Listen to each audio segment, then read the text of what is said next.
to bed with and do everything in between with. I get a choice now. I get to choose. I choose you, Izzy Stevens. Millions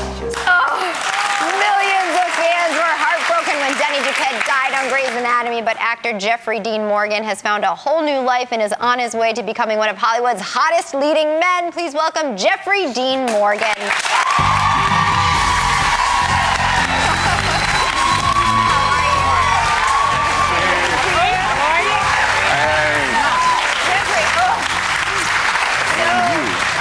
We're watching that clip, and the entire audience of women was like, they were grabbing their hearts as Denny was on the bed. I remember that scene so well. Lizzie gets in the hospital bed with your character after you propose, then you die. It was, I mean, it was heartbreaking. Morbid, right? How hard was that to film?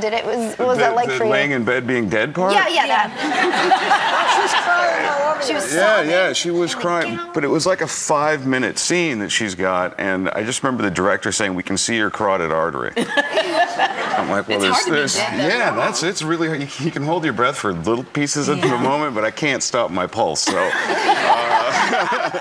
But when you signed up, you didn't know you were going to die, did you? No, I did know. Oh, you did know you were going to die. But the problem was I signed for, I think, 6 episodes originally, and then after 6, they added another 6, and then there was that possibility of maybe we won't kill you, because the storyline kind of took on a life of its own. So when did you find out that you weren't going to live? I found out at the table read. Oh. Really? Yeah. And I was sitting next to Patrick Dempsey, and we're reading, and we're both like skipping forward. We're trying to find the part where I die, and we couldn't find it. And he's like, "I don't think you're going to die." And I'm like, "Oh, super! I'll be back for season 3. This is fantastic." And it was just this little blurb. It says, you know, Denny's reading a magazine, and all of a sudden he strokes out, and that was it.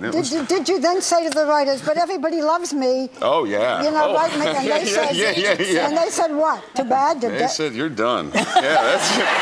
That's it. You had your fun. No, you know, I had heard though that it was a rumor that you were going to star in your own TV show. Shonda Rhimes was going to create something. She created a show for me called Correspondence, and something happened, and the show never happened. No, she did the Private Practice. She did that spin-off, and I think her hands were full. Shonda's great for creating a TV show for you. She's good. Yeah. Hey, thanks, Shonda. All the producers are saying, ask him about the scar. What's the scar? Oh, I have a scar here, and when I first moved to Los Angeles, I was riding my motorcycle down Wilshire Boulevard, and this guy was beating up his girlfriend in front of a 7-Eleven. And I got in the middle of it and thought I had the situation under control. And the girl cold-cocked me with a beer bottle from behind. And the last thing I remember is them kind of running off hand in hand into the sunset. And it was horrible. No good deed goes unpunished. Apparently not. But you know she home crying now, right? She is crying.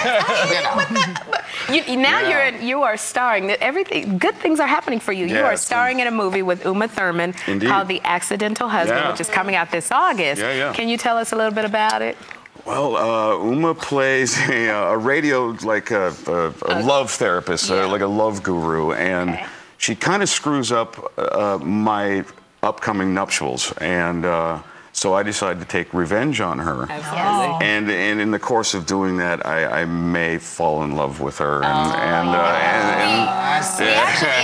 have a little taste of it, a little clip, and in this clip, you're actually you're technically, if I can say this, you're technically married to Uma's character. Yes. And she's still trying to plan a wedding to her fiancé. And somehow you end up... I break into a computer thing, or my friend does, and so when she goes to get married to Colin Firth, it comes up that she's married to this fireman from Queens, me. Yes. And she doesn't know me, so now she's got to get me to sign the annulment papers, which I'm a little reluctant to do. And then you happen to pop up at the cake tasting. Take a look. This cake is fantastic. Shh, please. Hey, can I get another slice of this one, please? I believe you've already tried the buttercream, sir. It's not me, it's my fiancée. See, she's on the fence about the buttercream. I am not. Hey, excuse me, you don't have any milk back there, do you? Sure. So after this, we go to the notary, right? Yeah, absolutely. Hey, how much is this? It's free, sir. Both. It's free. Here you are, sir. Where's my milk? Would you like a sip? No, thank you. I'm not 6. Holy crap. Cake down. That's fun.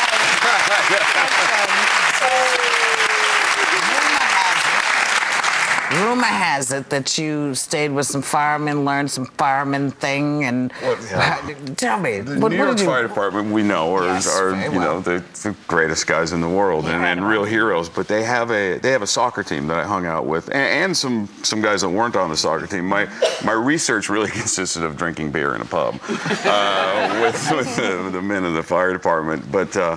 They have this soccer team that travels around the world actually, and I'm obviously a fireman in the movie that plays soccer, so I spent some time with them doing that, and I really didn't keep up. I heard you had problems. I have lots of problems. Soccer problems. My first day of filming, we were doing this soccer sequence, first shot of the day.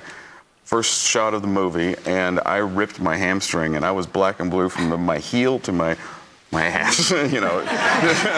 Now, were you black and blue like Jordan's black and blue? Yes, that's exactly what my rear looked like. Yeah, that's. You should see my ass.